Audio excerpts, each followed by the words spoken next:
students is deceased. One person is dead and 3 others are injured after a shooting at Northern Arizona University in Flagstaff.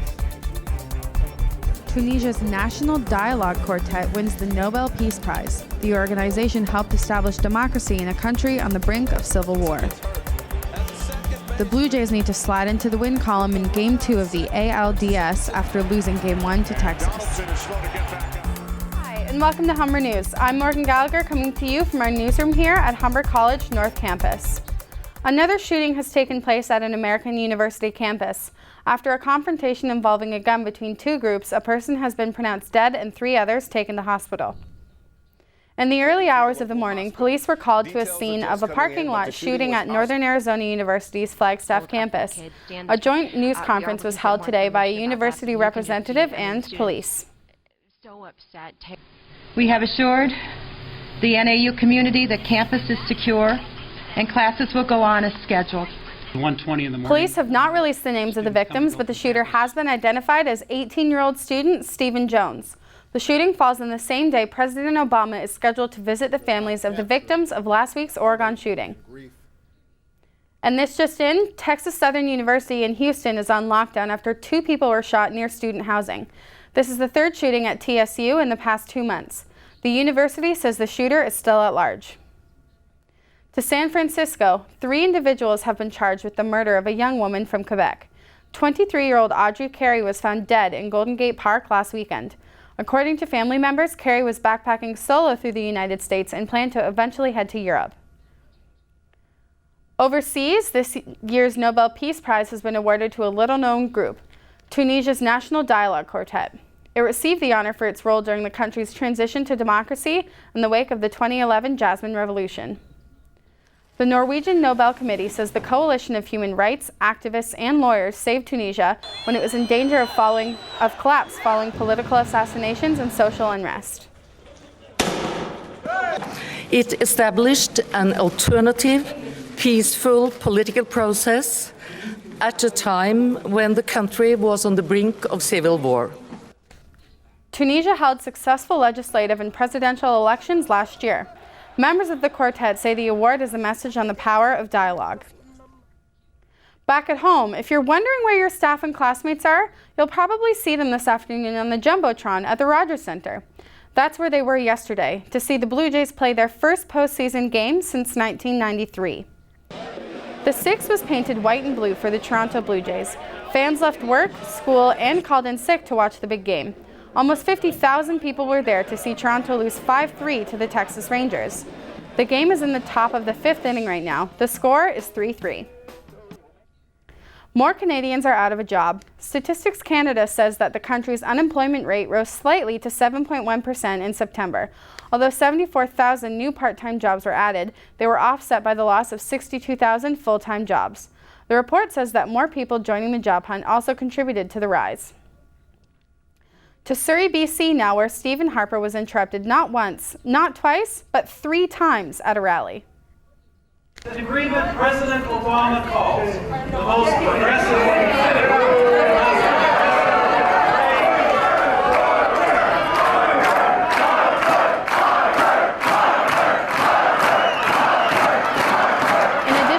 verbally cut off, the Conservative leader was stormed on stage by a man who was later detained by police. Another protester heckled Harper by holding up a sign that read "Climate Justice." The Prime Minister laughed off the disruptions before continuing with his speech. Environment group 350 Vancouver has claimed responsibility for the protest. A new polling app is making it easier for Canadians to catch up on their politics. Persis Abram has the story. Toronto wants to help you. A group of web and app developers are lending out a helping hand to voters for this year's election. With the overwhelming amount of information online, it's hard to keep up with each of the major parties and their leaders. Well, for this year, I haven't really made up my mind as of now, but I guess I'll stay with the current team. I'm not sure who I'd be voting for at this point if I started to vote right now. I want to vote for the Green Party this year. Polonize is a new app co-founded by Trevor Blades and Miguel Barbosa. The app is available on Google Play and the iTunes App Store. It provides voters with an overview of where all the largest parties stand on major issues. I mean, if I check out that app, and I can kind of see which candidates' perspectives on certain issues that we have, then sure, I'll be able to check it out. I guess I need to know more about the campaign, really, so that'd be great to actually be able to look at it, like on my iPhone. The Polonize app is available on Android and iOS smartphones and can be accessed on the organization's website, polonize.org. The design of the app is very pleasing to the eye. It's colorful, fun, and extremely easy to navigate through. Users can view the leaders' stands on education, housing, justice, environment, immigration, the economy, and many more. This app is also available in English and in French. Advanced polling begins today and will be open to voters throughout the holiday weekend. Persis Abraham, Humber News. In related election news, advanced polls open today.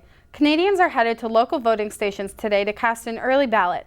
The polling stations will be open from noon until 8 p.m. every day over the Thanksgiving long weekend. In local news, a man is in hospital with life-threatening injuries after a crash early this morning in North York. 4 other people suffered less serious injuries in the crash. Police say a car hit a pole, the pedestrian, and a bus shelter at Lawrence Avenue East and Railside Road. They say speed was a definite factor in the crash, which left glass and debris scattered over a wide area. The man was not carrying identification, and police are trying to find out who he is. Lawrence Avenue was closed to traffic for several hours. To South Carolina now, where city officials have approved a $6.5 million settlement for the family of an unarmed black man shot in the back by a white police officer. And we warn our viewers, these are graphic images.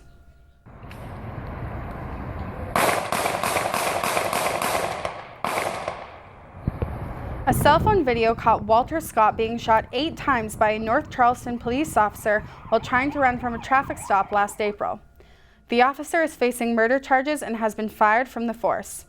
The brother of the victim says the family plans to donate some of the money to disaster relief for victims of the recent floods in South Carolina. The man who helped take down a gunman on a train in France last August is in serious condition after getting stabbed outside a nightclub yesterday. Police say U.S. Airman First Class Spencer Stone was leaving Badlands nightclub in Sacramento when he was attacked by 2 men. Stone and 2 friends were on a train from Amsterdam to Paris in August when a gunman opened fire. They tackled the shooter and have been praised for stopping what many were calling an attempted terrorist attack. Binge watching is about to get a little more expensive. Netflix has announced a $1 increase for new customers. Subscriptions will now cost new users $9.99 a month. Netflix has made it clear that the price hike will not affect existing subscribers, for now. The company says the dollar increase will help it buy new content. At this time of year, where gluttony reigns supreme, food banks are working overtime to feed the hungry this Thanksgiving. Our reporter, Charlotte Morat-Jacobs, has the story on GTA food banks and how you can help. This holiday weekend, volunteers will help sort, cook, and distribute food to thousands of families across the GTA. With only 1 more week left in the Thanksgiving campaign, the Daily Bread Food Drive hopes to double the 160 pounds of food already collected. So we're getting into the season when people are thinking more about giving. With a federal election coming up as well, it's a great opportunity to talk about poverty and talk about hunger issues, not only with your friends and family around the Thanksgiving dinner table, but also with politicians. This Thanksgiving, more and more visitors will have to travel farther for warm meals. Rebecca Ferguson from Good Shepherd explains this geographical shift. A lot of people that we do serve in our meal program have now been forced to move outside of the city's core because of the expense of rent. And we're seeing older people, we're seeing more people who have traveled farther to get to us. Daily Bread is still encouraging donations of high-demand foods, such as peanut butter, canned and dried beans, tinned fruits and vegetables, and tomato sauce. Non-perishable food items can be dropped off at any local Toronto fire hall. The Daily Bread Food Bank will be continuing its Thanksgiving food drive until October 16th. Charlotte Morat-Jacobs, Humber News. And how will you be spending this Thanksgiving long weekend? Our reporter, Rebecca Pelosa-Malara, hit the halls of Humber to find out. Thanksgiving is just around the corner, and everywhere here at Humber, people are getting ready for the long weekend. It's been a month since classes kicked off, and going home this weekend means focusing on what really matters, spending time with family and friends. It's pretty simple to keep in touch with them. It's just being consistent with it is a little bit difficult. So just being able to have that face-to-face interaction will be very relieving. The long weekend is also time for many to get a breather from the hectic school year. It's nice to have like a break and to stop doing homework for a little while so you can get back in the groove of it and not be in the same rut. And of course, there's delicious food and drinks at Thanksgiving dinner that students can't wait to have. Pie and wine. Turkey and gravy, easily. Yeah. For some, Thanksgiving may just be a holiday, but it brings a warmth and peace to the fall season. So what are you thankful for? Rebecca Ploza-Malara, Humber News. When we come back, we'll tell you what's happening in the world of sports, and Christina McAllister will have your 3-day forecast. There's a lot more to be thankful for this weekend than just turkey and stuffing. The sun will be shining and the weather will be unseasonably warm. I'll have your full 3-day weather forecast after the break. But first, some heartwarming video of a rescue off the coast of southeast Florida. This melon-headed pygmy whale was found struggling close to the shore. Florida fish and wildlife biologists are checking over the whale before releasing it back into the wild. These whales are typically deep water animals living far offshore. It's not yet clear how or why it ended up so close to land.